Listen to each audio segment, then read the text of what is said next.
Live from our studios, just steps from the fabulous Las Vegas Strip, it's the Business Lounge with your host, David Wright.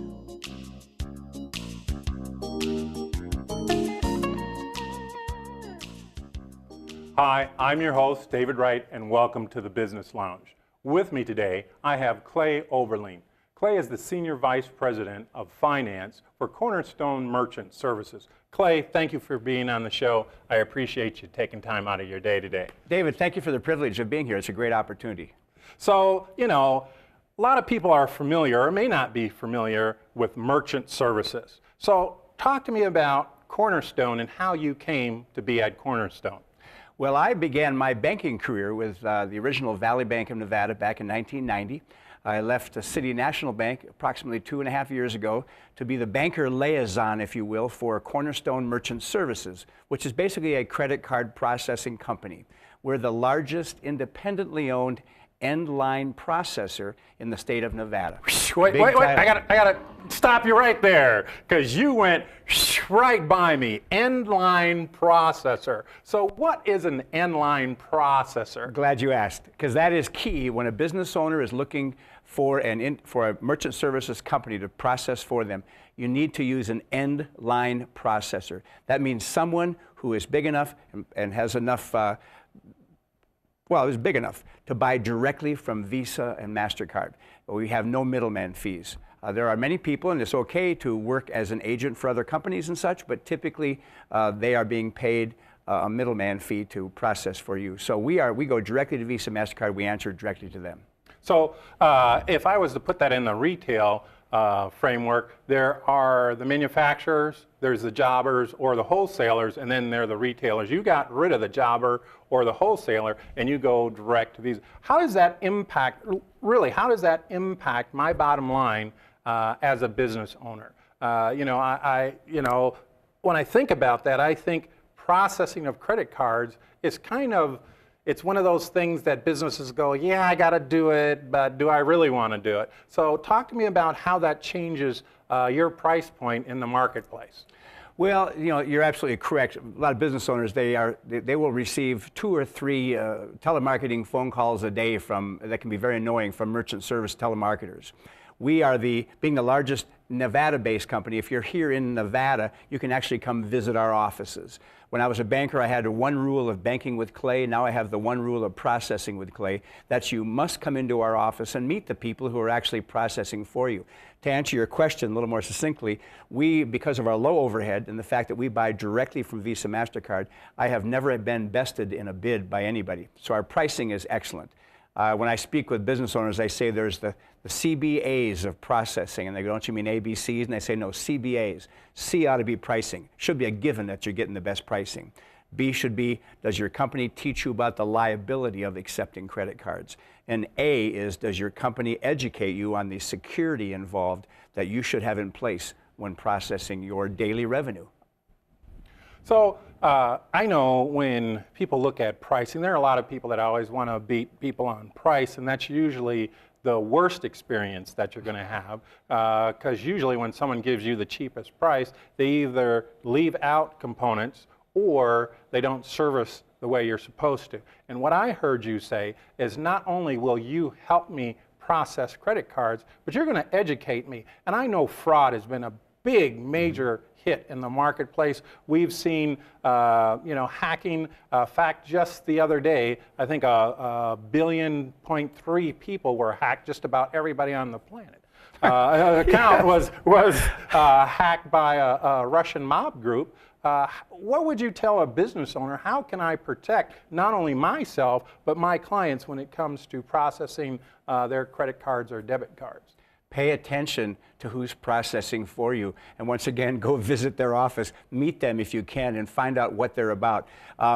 The merchant is probably the last person to be thought of in the credit card processing because everybody's protecting the client, the customer. And it's important. The customer always comes first. However, so many business owners just don't seem to understand the importance of that little credit card machine sitting by their cash register. That credit card machine is a direct gateway to their bank account. It needs to be password protected. If they are taking credit cards over the phone, they need to have a merchant processor who asks a lot of questions. We ask questions: how do you process? Will the card be present? Is it going to be PIN-based debit? Are you taking credit cards over the phone? Will you have a shopping cart? How do you plan to do that? If your merchant processor comes in and says, oh, we can sign you up and we'll save you a lot of money, and they just sign you up and walk off, that's what we're overcoming. We are one business at a time educating businesses that Visa states, and I forget the percentage off the top of my head, but it's a huge percentage of businesses are improperly set up for merchant processing in the first place. So we educate to get them, make sure they're set up properly. If you could break that, you just said that the merchant is improperly set up. Many times. Well, yeah, a lot of times, because they don't know. I mean, they're more concerned with getting their product, getting employees, getting the door open, and getting the customer in than they are with the processing. So if there were 3 things that I could do to help protect my services, I noticed you said that it needed to be password protected. Is there a different level of protection I can add? Because obviously all my employees are going to have one password. Me as an owner, is there a different level of security that I can have with that system, or how does that work? Well, in the payment card industry standards, there's what we call PCI compliance. When we do a bid for somebody, we do a line-by-line, side-by-side comparison as though we would have been processing with them for the previous month or 2, depending upon the number of statements they give us. Very many times, and I would say 75% of the time, we see a non-compliance penalty fee that they're paying. Business owners need to understand that they need to be compliant, and they should have a company that keeps them compliant. We have staff that are solely devoted to making sure that you, Mr. Business Owner, are payment card industry compliant for security reasons. If you are breached and you are not compliant, there can be, and I'm just going to throw out a number here, but generally it's a $10,000 penalty. And then for every card that's compromised after that, for the amount of the card, that can be huge. If you have 40,000 sales in a month and each sale was average of $100, you can see the involvement there. So be with a company that keeps you compliant, and it's PCI compliant. There are other merchant companies that compete with us, and we have seen this. I've seen it firsthand where we look at a merchant statement, they think, well, I am compliant. And we look back on page 8 of their statement, usually the first one about a month after they've been processing with our competitor, and we'll see an 800 number, please call this to make yourself compliant, and they didn't even know it was there. So that's part of the education, letting people know they need to be compliant. And I could go into a veritable cornucopia of fraud issues that go on, but I'm not sure our company would want us to reveal those on the air for obvious reasons. But you'd be amazed at how people are deceived in our industry. So let's look at me opening up a store. Take me through the process of getting my machine on the counter. What does it take to get that machine on the counter? What do I need to do in the background in order to make that work?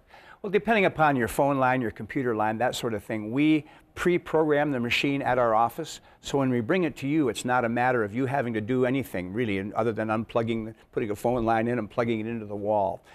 We do a lot of things we have some clients all over the nation.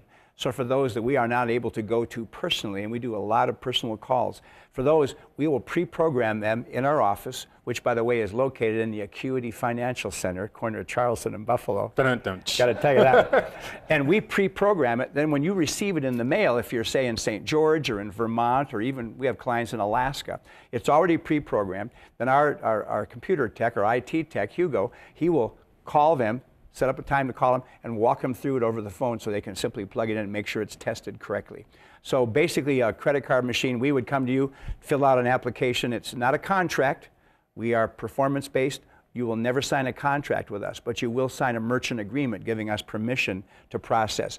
Once we've completed that, it's typically a 7 business day time frame to set you up and get you running properly. But we'll come out maybe 8 to 10 minutes to fill out an application. You won't see us again until we come out and set the machine in place and you're up and running. Okay, so when I look at that, I should probably allow then about 10 days or so, 10 business days to really go through that process. I should put that into my schedule. If you're a startup, yes. Just if I'm a startup. If I go through and exchange a machine, what's that process like? Typically, with us, we process on so many various platforms. That means we can do any industry out there. There are many merchant companies that maybe only have one platform because that's perhaps all they can afford. And so they'll go into a business and sell them on price and say, by the way, you'll need to take all your machines out and we'll sell you all our new machines. We are able to reprogram, I would say it's safe to say 98, 99% of the customers that we talk to, if they're already in existence, already processing, we can reprogram their existing machines. As far as if they're a startup, we've been known to, we don't make money on selling equipment. That's not important to us. What's important is getting you up and running and keeping you with us for a long time. So there's no contract with us. We will never lease you a piece of equipment. That is probably one of the worst things you can possibly do. If you are in a lease or you are contracted with a credit card company, please today check your contract, find out the expiration date, mark it on the calendar, because they don't contact you and say, oh, by the way, you're expiring. They wait for you to miss the contract date, and then they just re-up you again, so to speak, or start the contract over. So for us, it's totally performance-based. So within 7 to 10, like you said, 10 just to be covered for a new business. We just started up a business recently. They came to us about 2 days too short. And because of the nature of the industry, we had more underwriting standards. So they're now calling me saying, are we up yet? We're ready to go. We're ready to go. And I say, yes, and I want to be very polite. We're ready to roll, but we'll need just another few days to get this set up because of the underwriting standards. We need to let you know what's coming so you have no questions. And we educate you big time so you know fully what to expect when that time comes to open your doors. One of the things I've noticed in the marketplace, a lot of people are now using their smartphones as a reader. Would you recommend that I do that? There's several companies that offer credit card readers via the phone. Is that something your company offers as well? We offer a cell phone swiper, but we've done a lot of research to find out what the best one would be, because our concerns and the concern throughout the industry is, and nobody's really been able to clarify this for me in terms that I fully feel comfortable with, is that credit card information staying in that cell phone? When somebody tells me they're using those little white devices that you can get for free through the computer, if it sounds too good to be true, probably is. Exactly. And they work quite well for the small entrepreneur, maybe doing $500 to $1,000 a month. But I tell people like that, just don't lose your phone and don't download any apps that might be malware. So be very careful. The best way to process is with PIN-based debit. If at all possible, have a PIN pad with your credit card machine. When Clay swipes his card, I type in the PIN pad. It eliminates any possibility of a chargeback or disputes, as we call them in the industry. The next best way to process, oh, and by the way, there's no discount fee attributed with the purchase when you're using PIN-based debit. So the business owner is saving a lot of money. The next one is the machine should be programmed to accept just plain debit in case there's no PIN pad there. That recognizes a debit card, and that's the next least pricing. Just be very careful when you're accepting credit cards, because a lot of folks love to get their airline miles. And if you have a choice, which most business owners don't, I'll take the card with the airplane on it or the card with just from the bank. I would go with the card just from the bank, because when that swipes through, you're not paying for somebody else's vacation. So as you move up the realm, the greater the risk, the higher the rate. And so the most pricey would be a shopping cart on a website, for instance, because you might have a Norwegian like me buying from Oslo online and you can't see him, the card's not present, so that obviously is going to be the highest pricing. The safest and the most efficient way is PIN-based debit, if you are able to do that. If you're a pool cleaner, a lawn landscaper sort of thing, then yes, you may have to use your cell phone. But just be very careful how you handle that, and always let us educate you on what's the best ways to avoid disputes and to avoid any infringement, from a hacker, so to speak. So you brought up an interesting question. I know with some cards, if you call them right away, you can dispute it, they'll stop the charge. How does that's as a consumer. How does that work for a merchant? Is the merchant responsible for that bad charge, so to speak, then? Or how does that resolved? How is that issue resolved? They have 6 months from the date of the transaction to go to battle for that. We have many clients that we've had one major client here in Las Vegas that called us one day. They were concerned something was not right with this purchaser. The owner of our company, Chuck Lay, has the capability, and everybody has this, but we're a local company. And even for people back east in Vermont, we seem to be local because they call us and we talk with them and they can reach us. That's another thing. Call our number sometime and you will not get an answering machine, as long as it's within business hours, you know. And then our director of operations has his cell phone, so we're always accessible. But getting back to this one situation, they called up, they said, Chuck, we're concerned. We have a large purchase. Something's not right here. Could you check it out? Chuck simply went in and spent some time and investigated the history of that credit card and found out that from a A being stellar to an F being failure, this individual was about a C on disputes histories.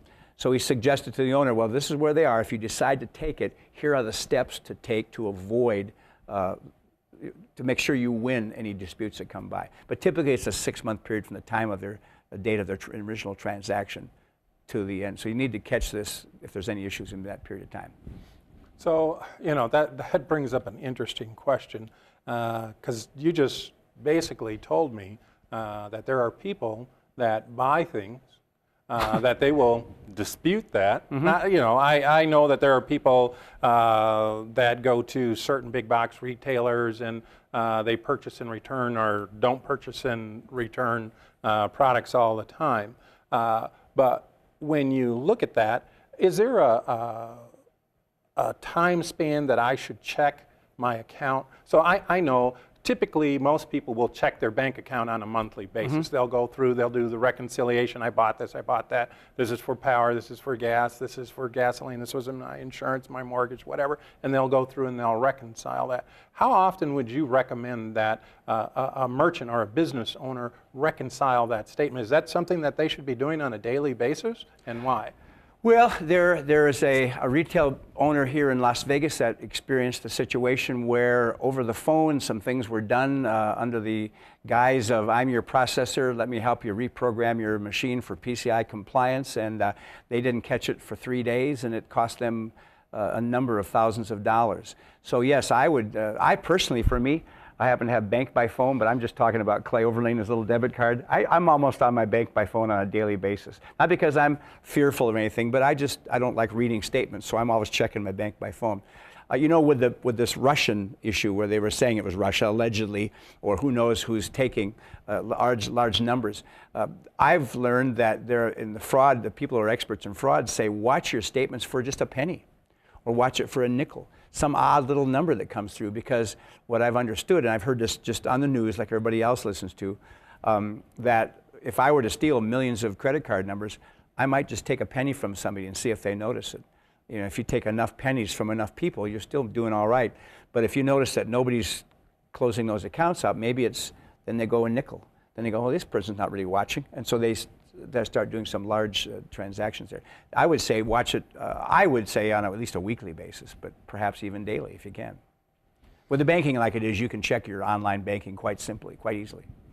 Which brings up another question. Who should have access to that merchant machine? How do you know that the person coming in, I could come in and say, hi, my name is Dave Wright, I'm from Cornerstone, I'm here to help you out. I understand you've been having problems, or we've noticed problems, and we want to help you out. How do you prevent that type of thing from happening? I have heard that people can do that easily over the phone. So we ask our merchants, tell your employees, put down the last 4 digits or some assorted number of the merchant number on your machine, have it someplace, or have it so when somebody walks in and says, I'm your merchant guy, I say, great, Dave, what is our last 4 digits of our merchant account number? They should know you. With us, the staff is out and about and people come visit us so they know who we are. But if you were to stroll in and say, I'm from Cornerstone Merchant Services, the majority of our merchants would say, that's wonderful. Please give me this particular order of my merchant account number, because you should have that with you if you're coming in to program us. So, and if you turn around and walk out or the phone hangs up, they've just saved themselves a lot of problems. In the, you know... Am I being... Okay? No, okay. You're cool, you're cool. Looking at that, you know, so many businesses don't understand the relationship between your organization and a bank. You work with any bank that has a legitimate merchant account open. Yes. Who is liable for those charges? I know the bank has one position, you have one position, and the merchant has a position. Who's liable in that string of authority? Because I know everybody wants to avoid false charges. That's the B of CBAs. That's the merchant. The merchant's liable. And that's why you need to work with somebody that's, they see their banker at least once a week. They should be coming in to visit not every day to come visit their merchant process, that'd be crazy. But they should at least come in and treat us with exactly the same amount of concern as they do reconciling their bank statements. I mean, we are putting the daily funds in there. So the merchant is liable if something should go wrong. And we need, for instance, we just signed up a gentleman yesterday, a small retail store, and we said, now if you have any unusual transactions coming in, because we'll ask them, what are your average transactions you anticipate they're going to be? And after about 2 to 3 months, we take a look at we go through all our clients, make sure that they're processing the best possible way that they can. If we see, if Visa, MasterCard, for instance, you're telling us that you process between $1,000 and $50,000, and all of a sudden you're going to be taking a $100,000 sale in a week, call us and let us know so we can advocate for you, let them know that it's not some fraud or something.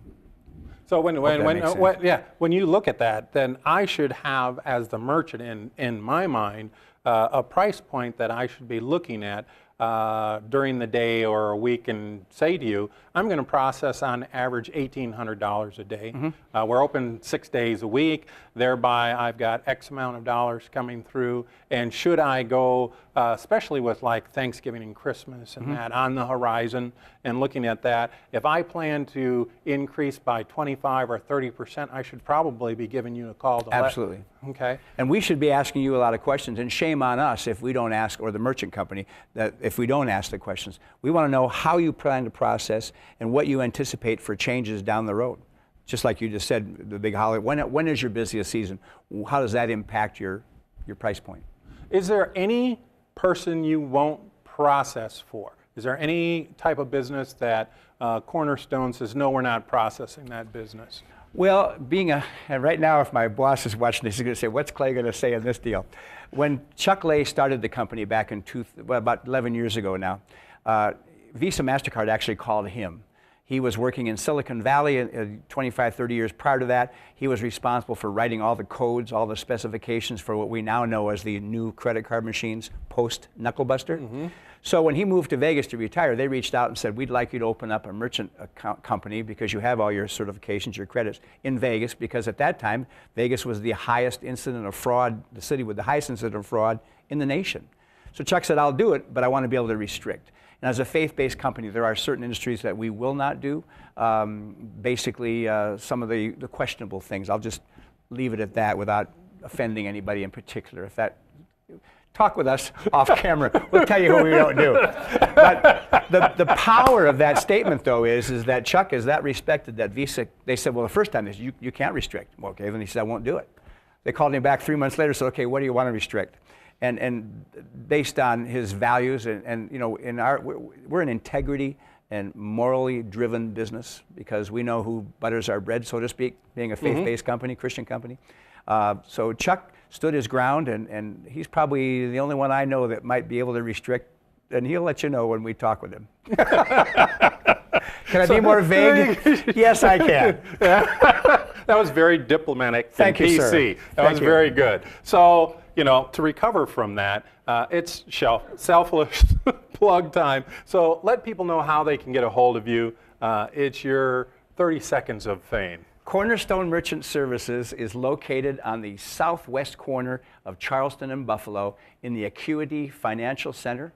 Our phone number is 702-880-8116. I don't have the 800 number off the top of my head. Our website is www.cornerstonemerchant.com. You may reach me. My email is clay@cornerstonemerchant.com. And we encourage people just to come in and visit us and ask some questions. We don't sell, we educate. And typically the merchant will sell themselves once they know what we know. Clay, thank you for being on the show. I appreciate that. This is Dave Wright, your host of the Business Lounge, where we talk to real people about real business and real success. Until the next time, may all your business be good business.